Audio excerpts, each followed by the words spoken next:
This is going to be reading chapter 4 of the Apex Legends Pathfinder's quest book.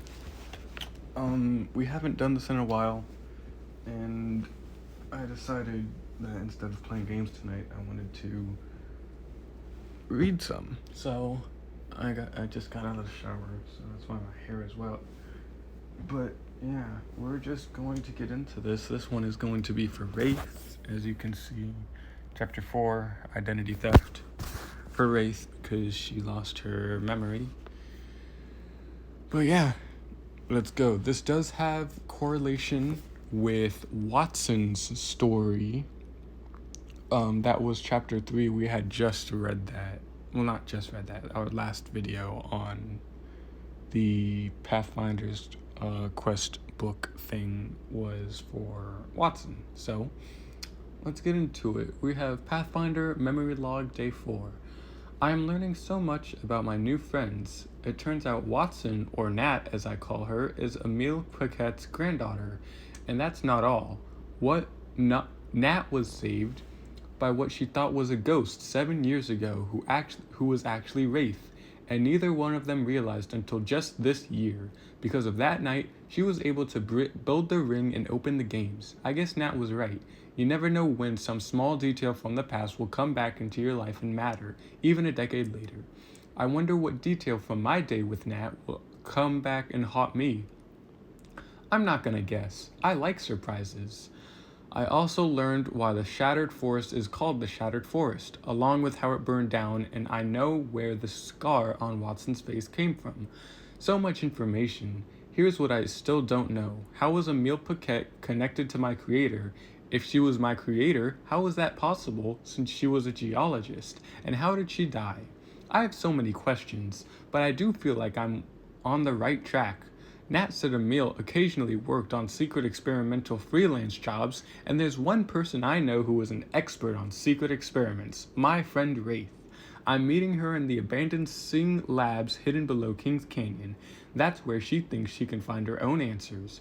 I love that we're all on quests.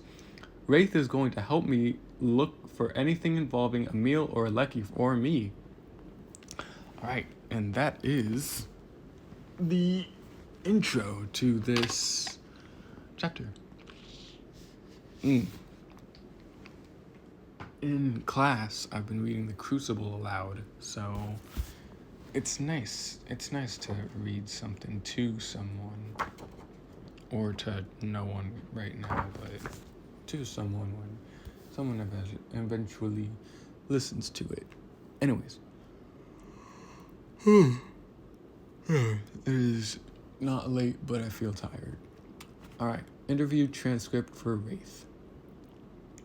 Hello, Wraith. It's my old friend, Wraith, Pathfinder. I've known you since my very first match. You, me, and Mirage, remember? Surprisingly, I do. Ironic, isn't it? Hold, please. I need to consult my gut. Okay, the floor is a little shaky here, so be care. Irony. A state of affairs or event that seems deliberately contrary to what one expects, as is often amusing as a result.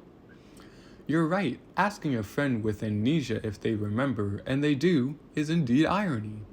Pretty sure that's why I said it in the first place. Witty banter, classic Wraith and Pathfinder. I really need you to pay attention. The infrastructure of these labs is precarious at best, and we don't need a repeat of what happened last year when you fell through my portal. Now that, what am I wrote? Well, I didn't expect you to be here, but anyways, that is referencing to,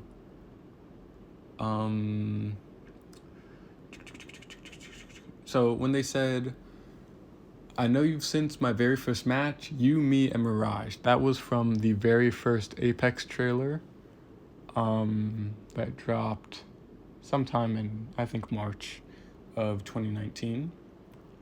And then when Wraith says, we don't need a repeat of what happened last year when you fell through my portal, that was a reference to the 2019 Halloween event, where there was a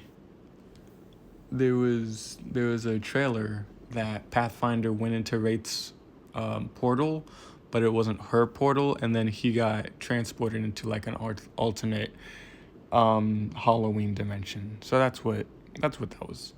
Anyways, let's keep going. I went to a place where Revenant was king. That's what he's talking about. You need to stop saying that to everyone you meet. They're gonna think your programming is faulty and power you down. Trust me, I would know. People thought you were crazy. They knew I wasn't crazy. Okay, there's no light at all after this next sublevel, so follow my lead. I'm following the leader, wherever she may go, and Wraith is my leader. I'm learning all about names as well on this journey. Should I call you Renee from now on? Please don't. But that's your name. Isn't that what you were looking for? I would be very happy if I finally found what I'd been looking for. It's just a name, but it's not what I've been looking for. What I'm looking for involves more than a name, a lot more. So you don't like Renee? I don't dislike it, or like it. She's just a stranger to me, and while it's nice to know my own name, it tells me nothing that I need to know.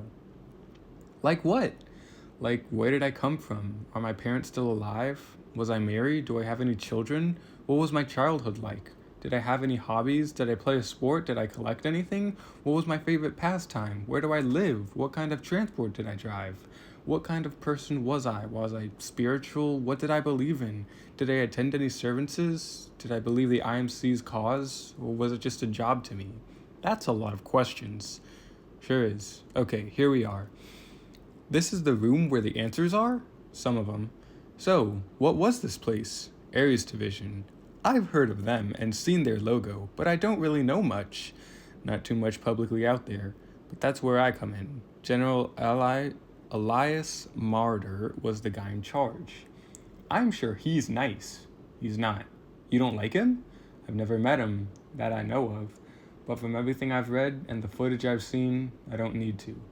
It was about 18 years ago, during the last leg of the Frontier Wars. General Marder led the Ares Division to uncover an ancient technology they called the Fold Weapon on planet Typhon. I didn't find anything on who originally built the tech, but the research I did find led me to believe that it wasn't meant to be a weapon. What was it meant to be? It terraformed planets. It made life. But like something as simple as fire, what is made for good can just as easily be used for bad. Oh no. But the Fold Weapon needed something else, a key component called the Arc. Like the Fold Weapon, not much is known about the Arc, but I've learned it's powerful enough to warp time and matter.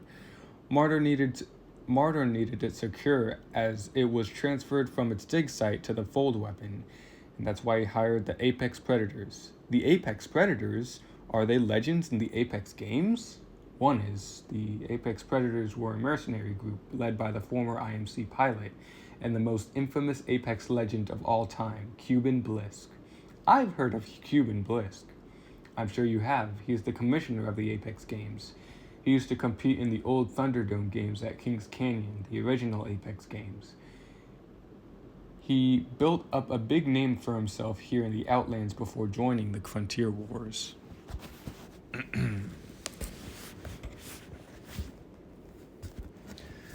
After he split from the IMC, he joined the mercenary syndicate and took command of the Apex Predators. They were best in the syndicate, which is why Martyr hired him to protect the Ark. And did they? Somewhat. He completed his job at least. Martyr's one of those guys who think they've thought of everything. Ego and arrogance always come back to bite you. That's something I've learned. Martyr had no idea that a single rifleman and his mentor's Titan would stop him against all odds. You're talking about pilot Jack Cooper in BT-7274. I am, so you've heard the stories. Yes, I know that they saved a lot of people.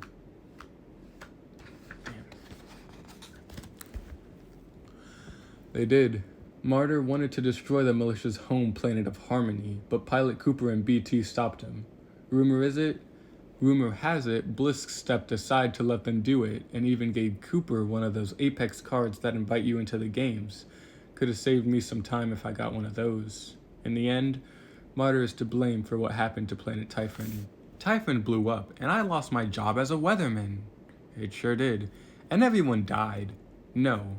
Yeah, well, There were casualties. Militia records indicate the loss of Apex Predators mercenaries Kane, Richter, Sloan, Viper, and... oh, that's a name I didn't expect to see. Ash? My Ash? Blisk's Ash, apparently, died in this world, but ended up a nine-piece headset in another. I'm sorry, Pathfinder. I know you're trying to move on. Okay then, let's move on. Okay. Many IMC scientists lost their lives as well that day. Whether they're considered innocent or not, they were casualties. One in particular is Dr. Jefferson Boyle. Not sure who he is, but the name has popped up a few times in the records I've found. And lastly, BT-7274. He sacrificed himself for many. He made a choice to protect those he cared about and those he didn't even know. That's really nice. I wish I could be that nice. You are, Path. That I know for sure. Just like I know that the Ark still exists somewhere. The research I found post-dated the Battle of Typhon in 2715. Part of the power they harnessed from the Ark continued on in Ares Division research here in the Outlands. I'm not positive, but I believe the research here on Sing Labs was connected to the Ark in some way. My abilities to phase shift and form dimensional rifts share qualities similar to the Ark. I think it was my research. And you don't remember any of that? I have lots of information to fill in the blanks, but my memory hasn't returned. Take this, for example. It's my original employee registration from when I came to work in Sing Labs. And underneath it, it says Sing Labs employee registration form, name Renee Hope Blasey, address is Solace City in Solace, ID number, position senior science pilot, in case of emergency contact, and there's a ink splotch, supervisors blank, and then notes. From what I can make out to it, keep an eye on her. Might be an issue with her blank. She's very blank and may need to address that at some point. She's requested to be partnered with Sing. Seems dangerous, but maybe their combined blank will cancel each other out. So that's for the registration form, and then it continues in the interview transcript. It's a shame something spilled on this form. I would like to know what it says. You took the words right out of my mouth, my friend. You just called me friend. I did, didn't I? You've never done that before. Excuse me. Yeah, BT's dead.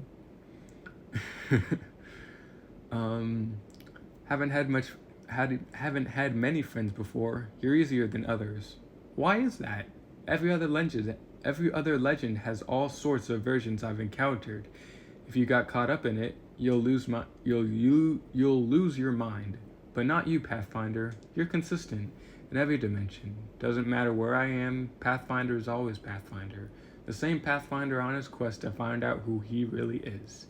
There's something comforting about that. I've been to another dimension before. You have, a couple times. Alternate dimensions, other worlds. I don't exactly understand them myself, but there are a lot of them. Every time we make a choice, a new dimension is formed, a new path, and I see them all simultaneously when I enter the void. That's the place in between. Every time you enter one of my portals, you pass through the void. It's harmless, but for the most part, but it's the other side that you should be worried about. Each dimension is always something a little bit different. I would know because I'm not from this dimension. I came from a completely different world. Why? The hope of finding out more about myself. I believe that my answer may lay here, but that may not be the same for others. Sometimes what you're looking for may be right there in front of you. I hope so. I don't like going to other dimensions. Do you miss yours? I don't remember much, but from what I do, I'm glad I'm gone. And I was one of the lucky ones, Path. My first memory is waking up being tied to a gurney with a gag in my mouth. Lucky? I think that's sarcasm in your voice. It's not. Most of them didn't wake up at all. In that dimension, the IMC won the war and ran the show. I don't remember how I ended up in the institution or why. I just know that they were drugging me. The voices told me so. Man, my eyes are watering up. Wraith be dealing with demons. Damn. Good thing they don't have cars, I guess. They got floating cars. I don't know. Anyways, the voices of other wraiths from other dimensions warning you of danger. But I didn't know that then. I just thought I had lost my mind. It wasn't until the wraith from this dimension showed up to save me that I learned the truth. My name is Rene Blasi, and I was a science pilot for the IMC and was experimenting with phase jumping tech with my colleague Amir Singh. When we couldn't get a human volunteer, I volunteered myself. The experiment didn't go as planned. I lost my memory, and Singh decided to take full advantage of that. He covered it up, locked me in as Jane Doe, and continued his experiments on me to take all the credit for himself. That doesn't sound like he's a very good friend. You picked up on that too. It makes you wonder, though. It sure does. I'm currently wondering how somebody pilots science, because the study of the natural world seems like a difficult thing to fly through space. What are you wondering about? If my partner in these experiments was capable of stabbing me in the back, drugging me, and holding me prisoner for the rest of my life, all in the name of personal glory, then what kind of person would I have been to agree to work with him in the first place? I like my question better. Me too. So the wraith from this dimension saved you, and you came here through the void? Why did the wraith from this dimension stay behind? That wraith, your wraith, is only interested in one thing: killing Singh. And that's one of the few dimensions where he's still alive. You don't want to kill Singh? I suppose there has to be a part of me that wouldn't mind seeing him dead. We're all the same wraith, one way or another, but it's not my priority. Not like it's her priority. I just want answers right now. I want to know if the roles were reversed, if I had been the lead scientist and Amir Singh had been the one experimented on, what would Rene Blasi have done? Makes you think. Would Rene kill people? Probably. Anyways, what she's saying references to Wraith's Stories from the Outlands on YouTube. Continuing, I don't know about Rene, but I know our Wraith, and you are our Wraith. Despite your original home dimension, she would have done the right thing. Thanks, Pathfinder, I needed to hear that. What a coincidence. I needed to say it. When did you come here? About 7 years ago, 2727. So, you entered our dimension here through Sing Labs and stepped out into Kings Canyon. Sure did. It was under construction back then. The games haven't even opened yet. But I didn't know that. I wandered around for hours. Most of Sing Labs was burnt to a crisp, as if someone was trying to hide what was originally there. I didn't see a single soul. I found houses, artillery bases, bunkers, but it was all abandoned. I didn't know where I was or why I didn't see anybody. It made no sense. I wondered if there had been an invasion or a national disaster. I had emerged into a dimension with no human beings and had no idea why. What did you do? I set up camp in the lab. It was almost comical. I ran all the way to another dimension to escape the institution that ended up right back in the institution. That doesn't sound comical at all. When you lived my life, let's just say that the bar is incredibly low. So I hung out down here for a few days, found some dried rations that were about a decade old. They tasted like dung, but they were enough to keep me going until I could find a better food source. Found water in some nearby coolers. Nobody was around to drink it, and I wasn't going to look a gift horse in the mouth. I had put together that I was on an island. In my world, Kings Canyon was a peninsula, but for whatever reason, in this world, the connection to the larger land masses had sunk into a river, meaning I was trapped out at sea. I could build a raft, but it would take a few days, and then I could venture into the city across the water, see what I could find. But in the meantime, I could at least explore this dimension's version of Sing Labs, see what I could find out find out about my past and Amir Singh. Would have had a full 2 days to uncover the truth too, if it weren't for the kid. The kid? I kept a log of the whole thing, exactly how it happened. The kid who ruined everything for me. And under that it says the log, a story of a kid who ruined everything. Jane Doe log, games dimension, day 1.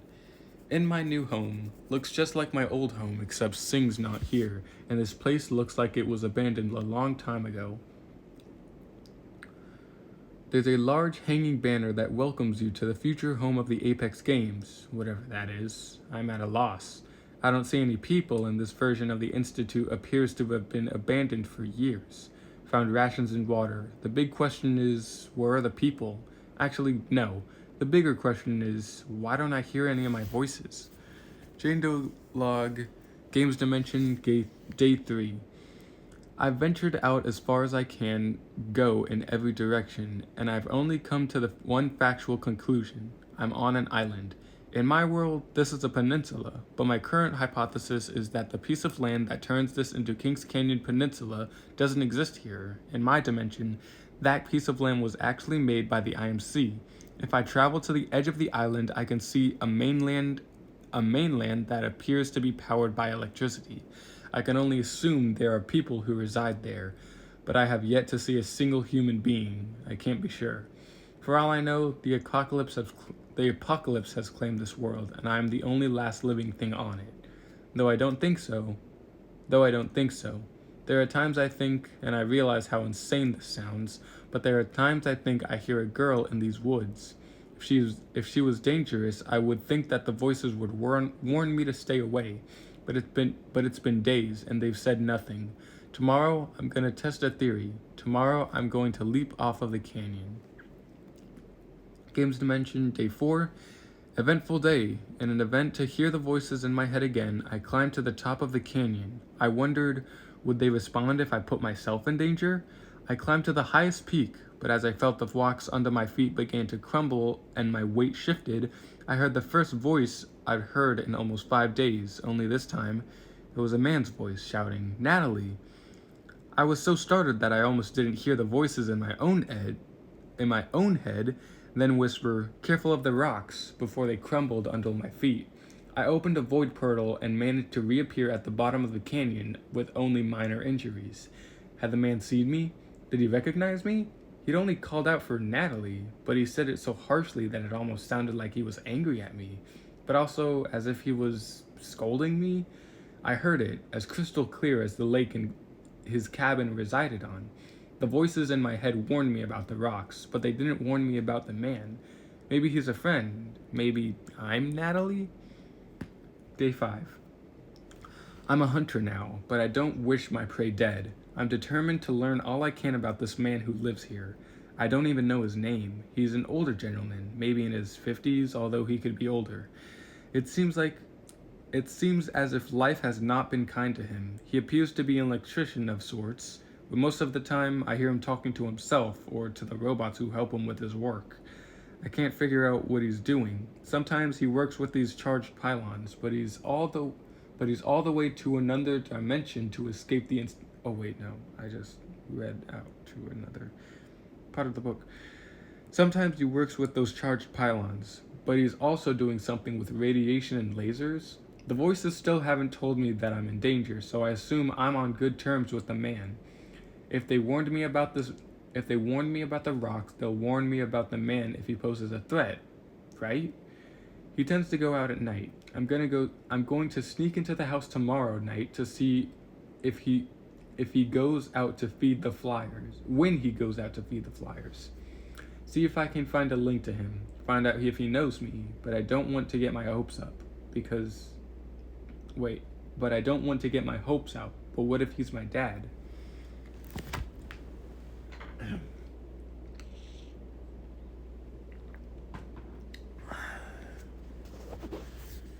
Alrighty. Day 6. I have a last name. So much has happened, and I'm trying to process all of it. The man left to feed the flyers, so I snuck into the house. I thought I had seen him talking to someone in the bedroom. I had to know who this was. Were these my parents? but I found something else in the empty bedroom I didn't expect. A wedding ring on the nightstand and a note that reads, "My wonderful Luke Paquette, I love you, your ecstatic wife." Why would he leave this ring on the nightstand? Shouldn't he be wearing it? And that's when I saw the other side of his bed. The sheet was covered in stuff, blueprints. Notebooks, ideas scribbled on paper. It looked like nobody had slept on the other side of the bed in weeks, but he was obviously married. Did she die? She couldn't have died, because he'd have pictures of her everywhere, and there wasn't a single one. You don't erase dead wives from your wife, so she left. She'd left him all alone, and now he's devoted to a life... Excuse me. He's devoted to a life of solitude on an island with no people, just him and his robots. But where was his Natalie? And that's when it hit me. Could it be possible that I'm his Natalie? That I was married to this man? Maybe in this world I had no memory, and I escaped from Sing years ago, and I met this man, and I married him. The Wraith from this world certainly carried herself as older. Still, though, the age difference is enormous. I don't know how I feel about this. That's when I heard the front door open. I quickly opened a portal and disappeared into it, leaving it only slightly open in the corner of the room so I could listen and pray that Luke, that's his name, didn't see it out of the corner of his eye. He stormed in and exclaimed under his breath, "Damn it, Natalie, where did you go?" "Right here," I wanted to shout, but I didn't. He picked up the wedding ring, looked at it, then hurled it into the garbage. He's furious with me, thinks I abandoned him. He stalked back out into the night on a mission. I re-entered and picked up the ring from the trash. I tried it on. It fit. Maybe it's true. I have a name. I am Natalie Paquette, wife of Luke Paquette. This changes everything. Then, instead of Jane Doe log, it says Natalie Paquette log. Kings Canyon Games Dimension Day 7. I must find a way to tell my husband that I am back. I don't find him particularly attractive, but maybe it's his personality that most interests me. I wear the wedding ring, although it fits, nothing about it seems familiar. But it's the first sign of hope I've found in the week that I have an identity. I have to hold on to that.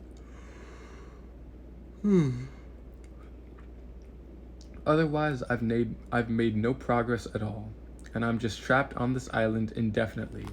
I follow Luke as he runs his errands, works with the robots, continues to build his power grid. He works too much. It wasn't until I followed him back home that I heard the noise. The sound of a girl. She laughed. Luke looked out into the night, his brow furrowing. Then he called out, loud enough to wake the dead. "Laugh all you want, I'll find you. Then you'll get what's coming to you." Luke re-entered the house. Then I realized in that moment that there's somebody else on this island, his mortal enemy. I must find them and vanquish them. Day 8. I saw her. She's a young girl. I remember seeing girls that young in Sing's care too, and they were just as dangerous as this one. I couldn't make anything out, but she snuck into Sing Labs and was particularly interested in the bubble shields that were there. Then I heard her talking about how she was going to put one shield within another, fill the space between with something called ADS light waves, expand that space by shrinking the inner dome, and kill every living thing on the island. She's gonna murder Luke. I will stop her. I will stop her from murdering my husband, and he'll have no choice but to forgive me for abandoning him. I heard Luke call my name in the distance. The poor thing, he misses me so.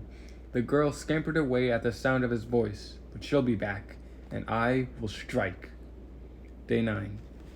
The girl came back, and I was ready for her. She stole my bubble shields. That's when I popped out of a portal that I opened near the wall and told her, "Leave." She screamed and ran. It was hysterical. But then she stopped by the exit to catch her breath, so I popped out of another portal right in front of her face. She screamed so loud she cried. "Threaten my husband? That'll teach you." She ran off, and I thought for sure that was the end of her. But can you believe it? She actually tried to turn on her wretched murder machine. Oh no, you don't. I opened a portal, but by the time I got to where she was, the Morin had set had set the forest on fire. She had passed out from the smoke and was inches away from death when I stepped out of my portal. What kind of assassin was this? The bad kind, that's what. I picked her up and checked her breathing. It was shallow. Good. Serves her right for trying to kill the love of my life. I walked her through the void to the front door. He appeared at the doorway, shaken. "Natalie?" he whispered. "Yes," I exclaimed. "Yes, I am your Natalie. I didn't abandon you. I just traveled from another dimension where I was held captive by a mad scientist until my other self saved me. And I saved you from this assassin who was going to kill you with her heat ray." Then it goes back to the interview transcript. "Haha, Pathfinder, are you laughing? That is what one does when something is funny. Haha, please stop. That's unnerving. What's funny about it? You said that to Watson's dad. You must have looked ridiculous." "Yes. Now I regret showing you these logs. Maybe that was another mistake." "No, it's okay, friend. I understand. So, how did he take it?" "He grabbed his daughter and told me Natalie was her name and he'd never seen me before in his life. I was so embarrassed I opened up a portal and stepped through it back to the lab. I was mortified. I was so desperate to believe anything. I'd convinced myself I was connected to the first possible human being I found. About 2 hours later, once the forest had burned it down into ash, he showed up in the lab. I was hidden so he couldn't see me. He stood in the middle of the lab and he said, 'I know you can hear me, but you don't have to come out. You just need to listen. My daughter thinks you're a ghost, some kind of apparition or wraith like in her storybooks. I don't know who you are, but you're not supposed to be here. And from anything, I just heard you up at my front door. You're certifiably insane. However, you saved my Natalie's life, so I'm also grateful. That's a lot of complicated emotions for one evening, so here's what we're gonna do. Tomorrow morning at dawn, the Marvins have been instructed to cover up this building. It's already buried halfway in the swamps. They're going to finish the job, so nobody will step foot in this lab again. If you're still here in the morning, you will be buried alive and will perish. Alternatively, as a thank you for saving my daughter, I have left a boat out by the docks by the landing pad. I will turn off the Syndicate's whirlpools for one night, and one night only. Take that boat due north, and you'll reach Solace City by morning. Any other night, and you'll be killed in a whirlpool.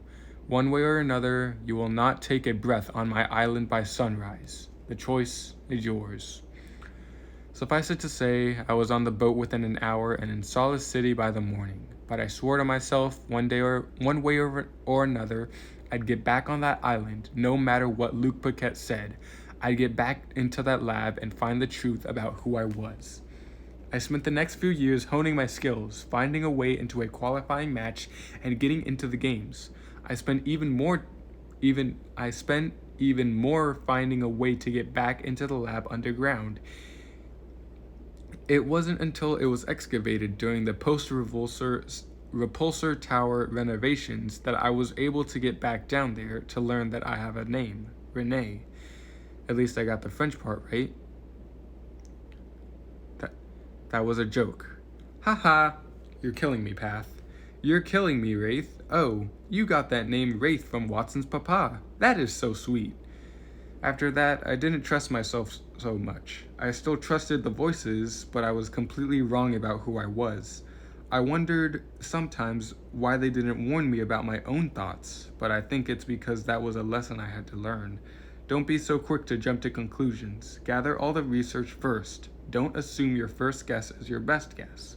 You do well to remember that, Path. Nat is usually so pleasant, but when she told me this story, it was scary. You are unusually reserved, but when you told me the story, it made me laugh out loud.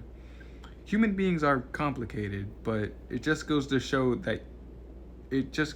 you that perspective is very powerful.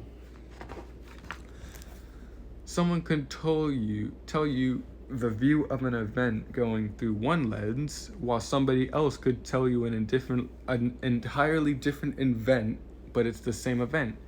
I don't think I've experienced that yet. Oh, you will, soon enough. Did the voices tell you that? They didn't have to. I speak from experience. Anyone who digs into their past this much is bound to run into it sooner or later. I guarantee, before this is all over, you'll think you're dealing with one thing, but you're gonna find out it's very, very different than you thought. I cannot wait to be surprised. You might not have to wait very long. Guess what I just found? Where? In that filing cabinet? A reference to Emile Paquette. It's in this old file, something called Project Iris. Does that mean anything to you? It does. Iris is one of my clues. I didn't know Iris is a project. Do you think I'm Project Iris? I don't know, but it checks out.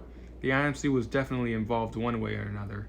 Seems like the others were involved too, which is weird, because the IMC doesn't play well with others. Says something about the Adonis Squad. Weird. I feel like I've heard that before from someone we both know. We do? Sergeant First Class Anita Williams, aka Bangalore. She can't be an Adonis Squad. This was 2654, almost 80 years ago. Bangalore doesn't look a day over 38.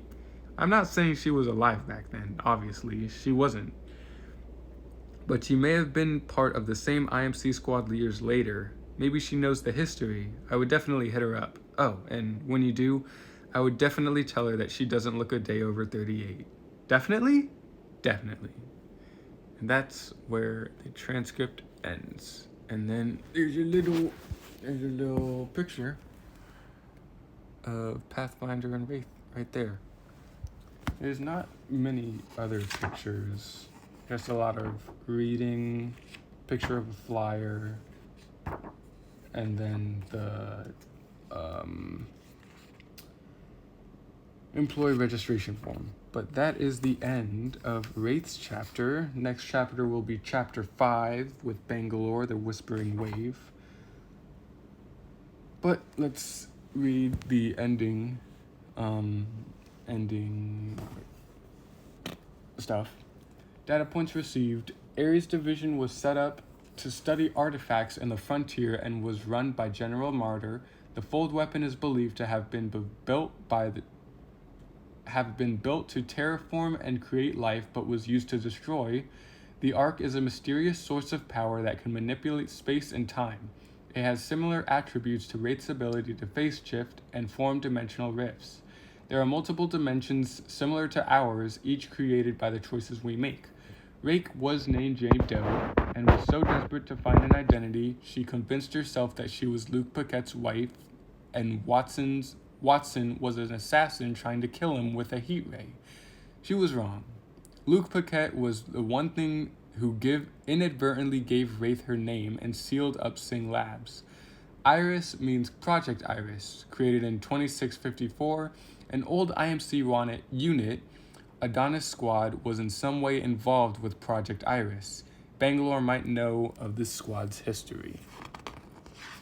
And with that, that is the end of chapter 4 and the beginning of chapter 5.